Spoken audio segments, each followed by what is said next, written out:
오늘 우리에게 주신 하나님 말씀은 시편 104편 1절부터 9절까지 말씀입니다.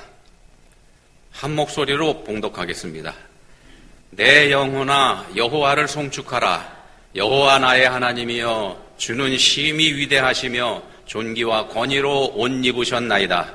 주께서 옷을 입은 같이 빛을 입으시며 하늘을 휘장같이 치시며 물에 자기 누각의 들보를 얹으시며 구름으로 자기 수레를 삼으시고 바람 날개로 다니시며 바람을 자기 사신으로 삼으시고 불꽃으로 자기 사역자를 삼으시며 땅에 기초를 놓으사 영원히 흔들리지 아니하게 하셨나이다. 옷으로 덮음같이 주께서 땅을 깊은 바다로 덮으심에 물이 산들 위로 솟아올랐으나 주께서 꾸짖으시니 물은 도망하며 주의 우레소리로 말미암아 빨리 가며 주께서 그들을 위하여 정하여 주신 곳으로 흘러갔고 산은 오르고 골짜기는 내려갔나이다. 주께서 물의 건개를 정하여 넘치지 못하게 하시며 다시 돌아와 땅을 덮지 못하게 하셨나이다. 아멘.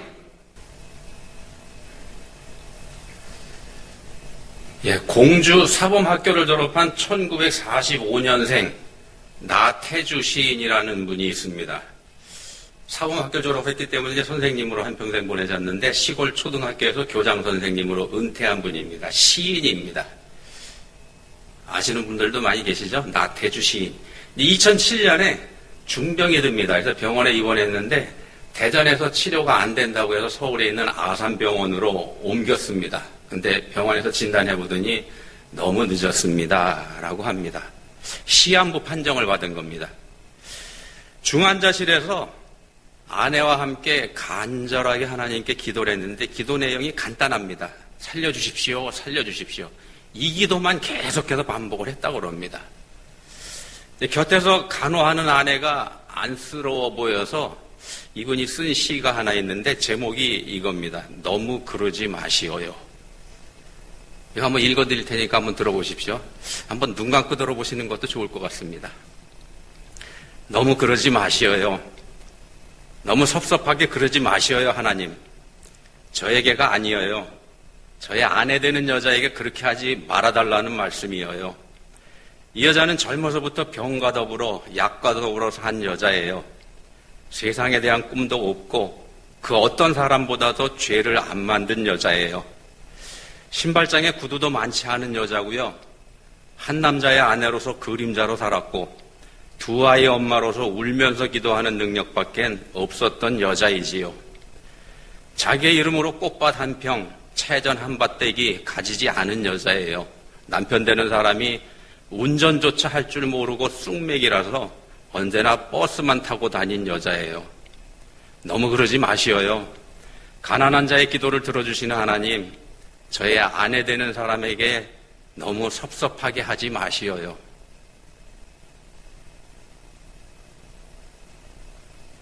감동이 되시나요?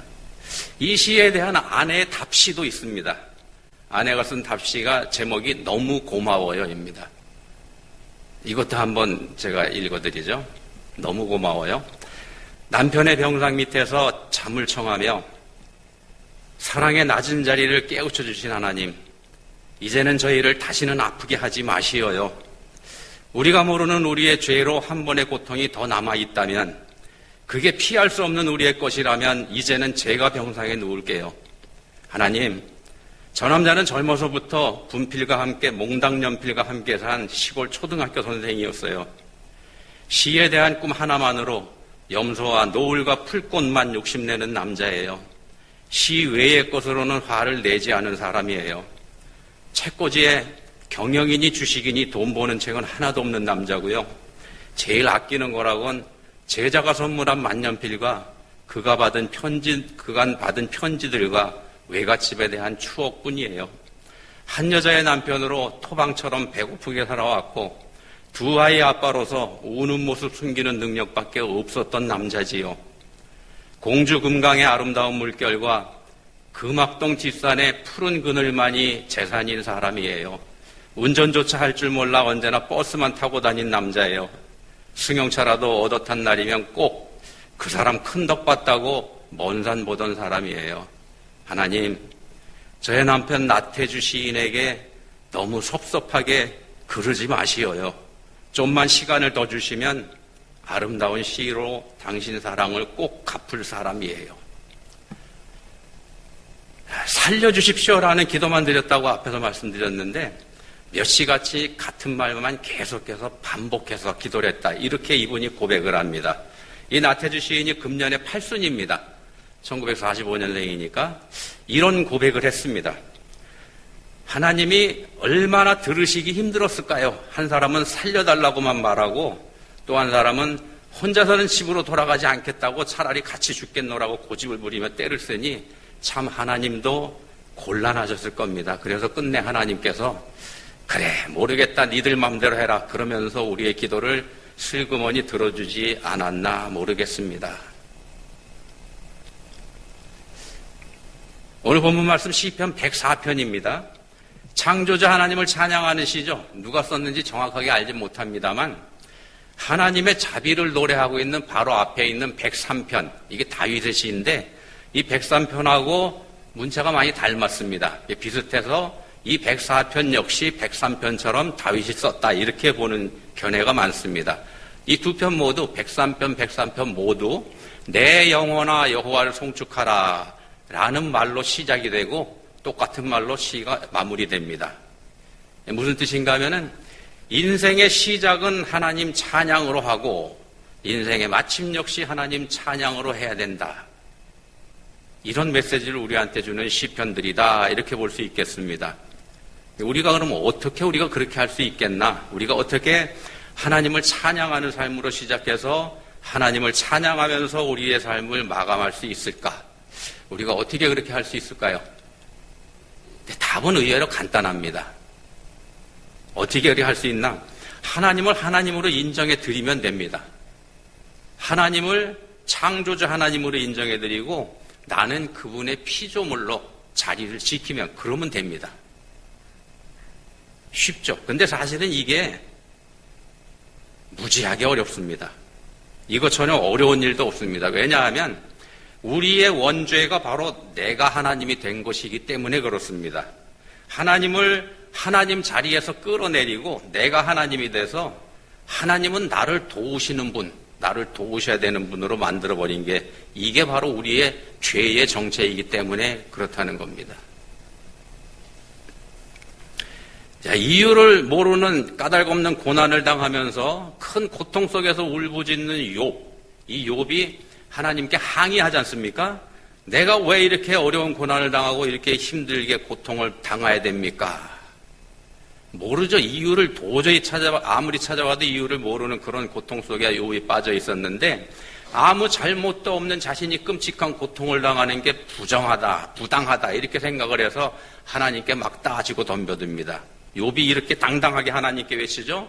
전능자가 내게 대답하시기를 바라노라. 하나님 입이 있으면 말씀해 보십시오. 이런 얘기죠.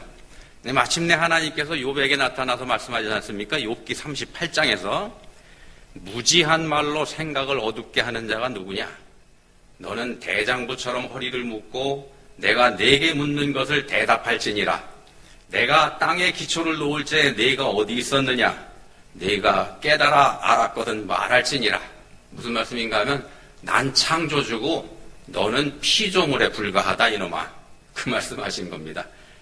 하나님은 우리가 얘기하죠. 하나님은 무에서 유를 창조하신 분입니다. 무에서 유를 창조하셨습니다. 그렇지만 그 하나님의 피조물인 우리는 그 무에서 유를 창조하셨다는 그 말의 뜻조차 제대로 알지 못하는 게 우리들의 실태입니다. 물질 속에서 태어나서 물질 세계 속에서 살다가 물질 세계 속에서 죽어가는 우리들 입장에서는 그 물질하고 또 관련있는 시간과 공간 이런 게 아예 존재하지 않았다. 아무것도 없었다. nothing. 이게 뭔지 우린 이해하지 못한다는 겁니다. 아, 텅텅 비어있나 보네 이렇게 생각을 하는데 비어있는 곳조차 없었다는 겁니다. 그래서 하나님께서 대답 대신에 질문으로 욥에게 쏟아 부으신 겁니다. 대답해 주어도 깨닫지 못할 것이기 때문에 질문을 통해서 너 자신의 한계를 깨달아 알아라. 이런 뜻으로 그렇게 하신 거죠. 바꿔 말씀드리면은 우리 수준에 맞춰주신 겁니다. 하나님께서. 욥의 수준에 맞추어서 대답을 해주신 겁니다. 그게 욥에게 주신 하나님의 대답입니다. 한강이라는 작가가 우리나라 최초로 노벨 문학상 수상자가 됐지 않습니까? 지난주 주보에 제가 이 한강 작가가 쓴 책의 내용 일부를 발췌해서 주보에 적어놨었는데 여러분 그거 아셨나 모르겠습니다. 지난주 주보에 있습니다. 글을 쓰는 분들의 전성기를 50대라고 얘기하대요. 그러니까 50세에서 60세 사이, 이 사이가 글을 쓰는 분들의 전성기다 이렇게 봅니다. 그래서 대체로 노벨상 수상자들은 그 시기가 지난, 전성기가 지난 70대 또는 60대 나이에 있는 분들을 대체로 노벨 문학상 수상자로 이렇게 결정을 한다고 그럽니다. 근데 이 한강 작가는 1970년생입니다. 그러니까 금년에 54세죠. 생일이 안 지났답니다. 그래서 53세입니다. 거기 불과합니다. 거기다가 아시아 출신 여자로서는 최초이고 그러다 보니까 이분이 수상을 한 게 파격적인 수상이다. 몇 가지가 그렇게 이렇게 평가가 됩니다. 이 한강 이 작가를요, 역사적 트라우마에 맞서며 인간 삶의 연약함을 드러내는 강력한 시적 산문을 쓰는 분이다. 이렇게 평가를 했습니다. 역사적 트라우마에 맞서며 인간 삶의 연약함을 드러내는 강력한 시적 산문을 쓰는 분. 시적 산문이다 이렇게 돼 있는데 이분이 원래 소설가가 아니라 시인으로 출발했답니다. 그러니까 문장 하나하나가 시적이라는 거겠죠. 그렇지만 다른 평가도 있습니다. 이분의 책을 읽으면서 끔찍해서 도저히 더 못 읽겠다 이렇게 얘기하는 분들도 있고 또 그러다 보니까 이분이 쓴 책이 청소년 금지도서로 명단에 오르게 되고 그런 적도 있습니다. 자, 그럼에도 이 한강이라는 분이 노벨상의 영예를 얻게 된 거, 이건 제가 보기에는요, 왜 그런 큰 상까지 받게 됐나? 깊은 공감 때문이었지 않나? 이런 생각을 해봅니다. 무슨 뜻인가 하면은 소설 속에 등장하는 인물하고 그 소설을 쓰는 작가가 하나가 되는 거죠. 등장인물이 자기인 것처럼 그렇게 공감이 굉장히 진합니다. 한번 읽어보시면은. 머리를 굴리면서 소설을 구상하는 시간이 가장 행복하다. 이런 고백을 이분이 했습니다. 소설을 구상하는 시간이 가장 행복한 시간이다. 그 시간이 바로 소설 속의 인물하고 공감하는 시간이 아니었나. 저는 그런 생각을 해봅니다. 앞에서 나태주 시인의 시를 제가 소개해드렸죠. 너무 그러지 마시오요 라는 제목이었습니다. 아내의 답시가 제목이 너무 고마워요 였다고 말씀드렸죠. 근데 이 답시가요, 사실은 이 나태주 시인의 아내가 쓴 시가 아니랍니다. 이정록이라고 하는 시인이 나태주 시인의 아내를 가장해서 쓰는 가짜랍니다. 자, 근데도 이 시를 나태주 시인이 인정을 했습니다. 나태주 시인이 칼럼을 쓴 걸 봤는데 칼럼에다가 이정록 시인이 쓴 이 시를 소개합니다. 자기 아내로 위장을 해서 쓴 시를. 그러면서 그걸 소개하는 이유를 이렇게 말을 했습니다. 이정록 시인이 쓴 글을 읽어보며 소름이 끼쳤습니다.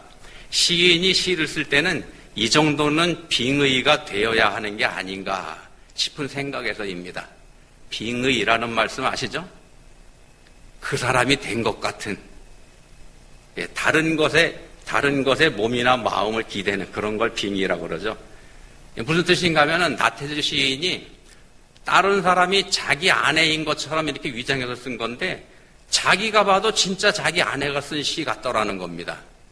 그걸 인정하는 겁니다. 그래서 이정록 시인의 공감 능력을 나태주 시인이 인정을 해서 소개를 하는 그런 글을 제가 본 적이 있습니다. 자, 이런 공감이 다분히 성경적이기 때문에 지금 소개를 해드리는 겁니다. 하나님은 창조주이시죠. 그리고 우리는 그분이 만든 피조물에 불과합니다. 하나님은 창조주요, 우리는 피조물에 불과합니다. 만들어진 그릇이 자기를 만드신 도공, 그러니까 토기장이를 이해하거나 평가할 수 없는 것처럼 우리 인생들이 우리를 지으신 하나님을 이해하거나 우리 하나님을 평가하는 거, 이거 사실은 불가능합니다. 그렇지만 그럼에도 불구하고 자기가 하나님이 되어버린 우리 인생들은 하나님이 이러니 하나님은 저러니 이런 말 하는 걸 서슴지 않죠. 근데 그게 바로 죄입니다. 그게 바로 죄입니다. 우리 인간의 죄는 하나님을 우리들을 돕는 분으로, 그러니까 아니 우리들을 도와주셔야만 하는 분으로 그렇게 만들어 버렸죠. 내가 힘들고 어려울 때 나타나서 나를 도와주셔야 되는 분, 내가 위험할 때에는 거기서 건져주셔야만 되는 분, 이런 분으로 우리가 하나님을 만들어 버렸습니다. 아니 처음부터 아예 내가 어려움에 빠지거나 위험에 처하지 않도록 나를 지켜주시고 보호해 주셔야 하는 분, 이렇게 우리가 만들어 버렸죠. 이렇게 되니까 우리가 어렵고 힘든 상황에 빠진 걸 하나님 탓으로 돌려버리게 됩니다. 전적으로 우리 죄 때문에 당하는 어려움인데도 불구하고 모든 책임을 하나님께로 다 떠넘겨버린다는 겁니다. 그게 우리들이 하는 행태입니다. 하나님은 나한테 항상 잘 보이셔야만 된다. 그래야 내가 하나님을 잘 믿어드릴 수 있다. 이게 우리들의 하나님관이고 우리들의 신앙관이고 그러지 않습니까?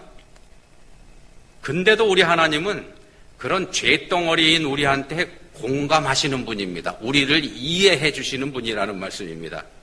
파렴치하고 몰상식하며 교만하기 짝이 없는 우리 인생들을 그럼에도 여전히 사랑하시는 분, 그런 분이 우리 하나님이십니다. 자기가 높아지기 위해서 하나님 깎아내리기를 즐기는 우리 인생들을 위해 주시는 분, 내가 너를 여전히 사랑하고 있노라 이렇게 고백하시는 속 없는 분, 그게 우리 하나님이십니다. 그렇지만 우리는 그런 하나님께 따지고 덤벼들죠. 말라기 1장 2절에서 이렇게 말씀합니다. 여호와께서 이르시되 내가 너희를 사랑하였노라 하나 너희는 이르기를 주께서 어떻게 우리를 사랑하셨나이까 하는도다.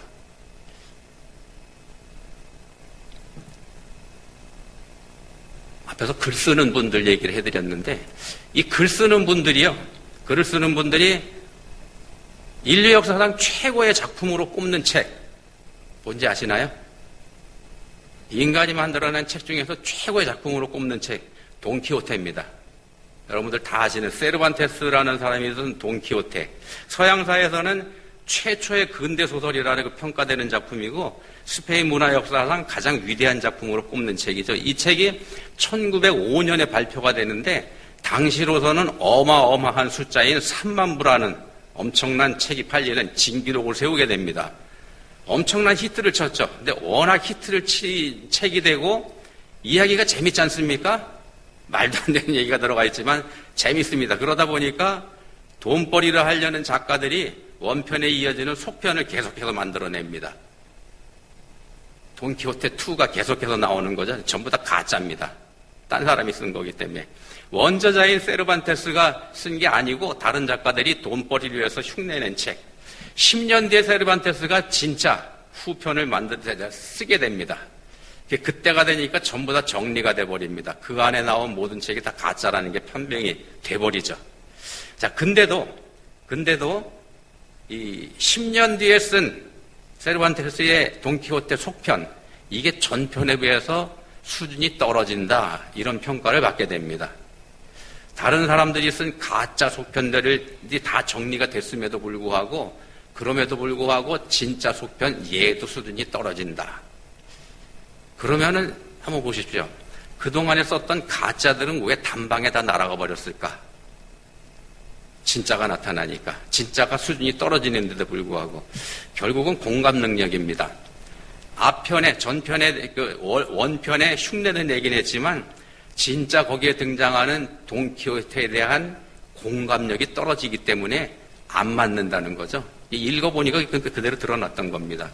돈키호테라는 사람은 괴짜이지 않습니까? 우리가 다 알지 않습니까? 자기가 정의의 기사인 줄 착각을 하면서 하는 사람이고, 또 무장을 알고 풍차를 향해서 덤벼드는 사람이고, 말도 안 되는 그런 짓을 하는데, 근데 이 사람에게서 긍정적인 면이 적지 않다, 이렇게 후세 사람들이 평가를 합니다. 왜 그렇게 하는가? 적어도 이 돈키호테라는 인물은, 소설 속 인물은 자기가 누군지, 또 자기가 원하고 있는 게 뭔지 그거 알고 있었다는 사람입니다. 자기가 누구고 자기가 원하는 게 뭔지 자기 자신의 삶의 의미, 또 자신이 살아야 되는 이유, 이걸 이 사람이 알고 있었다고 평가를 합니다. 자신이 선택한 삶을 그대로 살아가려고 하는 뚜렷한 목표의식을 가지고 있었고, 그 목표를 위해서 실천하면서 살려고 하는 확고한 의지를 가진 인물이었었다. 이렇게 평가를 합니다. 그렇게 되니까 자기가 믿는 걸 위해서 나서는 거죠, 행동으로. 그게 이제 보통 사람들이 보기에는 이상하고 정신 나간 사람이겠습니다만, 목표를 위해서 행동을 하는 걸 중요하게 여기는 그런 사람이라는 겁니다. 소설 속의 돈키호테가. 이 사람은 자기 행위의 자식이다, 이런 생각을 합니다. 사람은 자기 행위의 자식이다. 무슨 뜻인가 하면은 지금 내게 일어나는 일은 과거에 내가 했던 행동의 결과물이다. 지금 내게 일어나는 일은 과거에 내가 했던 행동의 결과물이다. 이렇게 생각을 하는 사람이라는 겁니다. 이 돈키호테의 특징은 실패죠. 이상한 짓을 하니까 성공할 리가 없습니다. 실패에 당연히 따라가는 게 좌절이지 않습니까? 근데 돈키호테의 특징은 실패나 좌절을 모르는 사람이라는 겁니다. 실패도 모르고 좌절도 모릅니다. 자기가 가지고 있는 머릿속 생각, 꿈을 현실에서 행동으로 옮기면서 우리가 보기에는 다 실패합니다. 하나도 되는 게 없습니다. 그렇지만 돈키호테 자신한테는 그게 실패가 아니라는 겁니다. 자기 자신은 실패라고 생각하지 않는다는 겁니다. 실패가 아니니까 좌절할 이유도 없다는 거죠. 그러니까 다시 일어납니다. 어떤 기준을 가지고 보느냐에 달렸다는 말씀을 드리는 겁니다. 모든 사람이 다 저 사람은 실패한 거다, 이상한 사람이다, 이렇게 얘기를 해도 자기 자신은 아니라는 겁니다.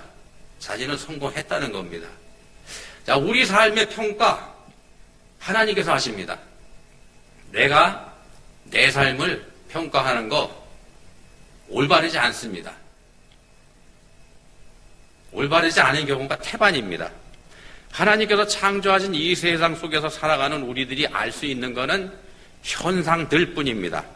현상만 우리가 보고 그것만 알 뿐입니다. 예를 들면은 나무가 자랍니다. 나무가 자라는 현상을 보고 나무가 자란다, 우리가 이렇게 알죠. 허리케인이 불어서 그 나무를 넘어뜨리거나 하는 현상, 바람이 불어서 나무를 넘어뜨렸네, 그 현상은 우리가 압니다. 우리가 아는 거 그것뿐이라는 겁니다. 모르는 게 뭐냐? 나무는 왜 뿌리를 땅에 박고 사나? 허리케인은 왜 생겨나고 어떻게 그게 생겨나서 왜 우리한테 오는가? 우리 이거 모른다는 겁니다. 아는 것 같지만 제대로 알지 못합니다. 심지어 우리 몸속에서 일어나는 일에 대해서도 우리가 꽤나 잘 아는 체 하고 있습니다만, 우리가 아는 건 눈꼽만큼에 불과하다는 게 전문가들의 솔직한 의견입니다. 우리 몸에서 일어나는 일조차도 말입니다. 아이러니하게도 우리가 우리 자신에 대해서 더 알 수 있을 때는 언제냐 하면은 우리 스스로 알지 못한다고 인정을 할 때입니다. 내가 모른다고 인정할 때 우리가 더 알게 된다는 말씀입니다. 조금 바꿔서 말씀드리면은 창조주 하나님의 크고 위대하심을 우리가 인정할 때 우리는 우리 자신에 대해서 더 알게 된다는 말씀입니다. 내 인생은 나의 거, 이렇게 큰 소리 치고 살 때는 오히려 자기 자신에 대해서 모릅니다. 그러니까 자기 자신에 대해서 책임도 못 지죠. 하나님이 주인이시라는 말씀을 드리는 겁니다. 하나님이 이 세상의 주인이시고 하나님이 우리 삶의 주인이십니다. 우리는 하나님 겁니다. 하나님이 우리를 지으셨기 때문에 하나님이 우리 주인이신 거죠. 자, 그 하나님께서 나의 삶, 우리의 삶 주장하고 계십니다. 우리가 그 사실을 인정하면 비로소 우리 자신이 누구인지 알게 되는 겁니다. 그걸 아는 게 그래서 지혜이고 그걸 믿는 게 믿음입니다. 그 믿음은 내 뜻대로 세상이 되지 않는다고 해서 낙심하지 않는 거이기도 합니다. 내가 계획하고 행한 일이지만 내 마음대로 안 되는 거, 세상이 그렇다고 해서 내가 낙심하지 않는 거, 그게 믿음이기도 합니다. 우리 생각과 하나님 생각이 다르다는 거, 이걸 인정하면서 내가 아니라 하나님이 항상 옳다, 하나님이 항상 옳다, 이걸 인정하는 겁니다. 우리가 보기에는 분명히 잘못된 길이고 그리 가면 망하는 길입니다. 근데도 하나님은 그쪽으로 가라 하시고 그 길이 옳다 이렇게 말씀하시는 경우가 있습니다. 그 길이 옳은 길입니다. 때로는 그걸 믿고 실제로 그 길로 갔더니 내가 생각했던 대로 진짜로 쫄딱 망해버렸습니다. 우리 생각에는 우리가 옳았죠. 아닙니다. 결국 그게 옳은 길이었습니다. 망하는 게 좋은 거기 때문에 하나님은 그렇게 인도하십니다. 하나님이 그렇게 평가하신다는 겁니다. 왜 그럴까요? 하나님은 왜 그렇게 우리하고 생각이 다르실까? 참된 신앙은요, 우리 삶에서 분명하고 명쾌한 답을 찾아내는 거, 그런 거 아닙니다. 우리 삶에서 분명하고 명쾌한 답이 나와야 되는 것, 그게 신앙 아닙니다. 우리 삶이 부당해 보이고 때로는 말도 안 되는 일이 벌어지더라도 우리 하나님께서 여전히 그 가운데서 나와 함께 하신다는 걸 믿는 것, 그게 신앙입니다.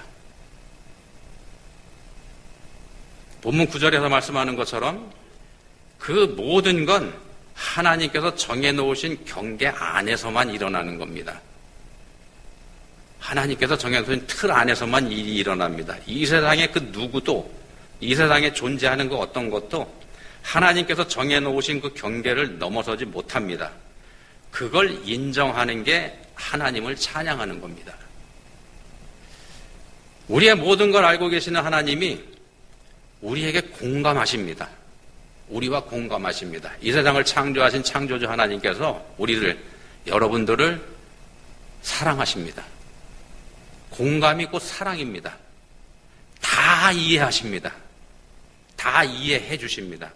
그 하나님께 우리가 드릴 것은 오직 찬양뿐입니다. 내 영혼아 여호와를 송축하라.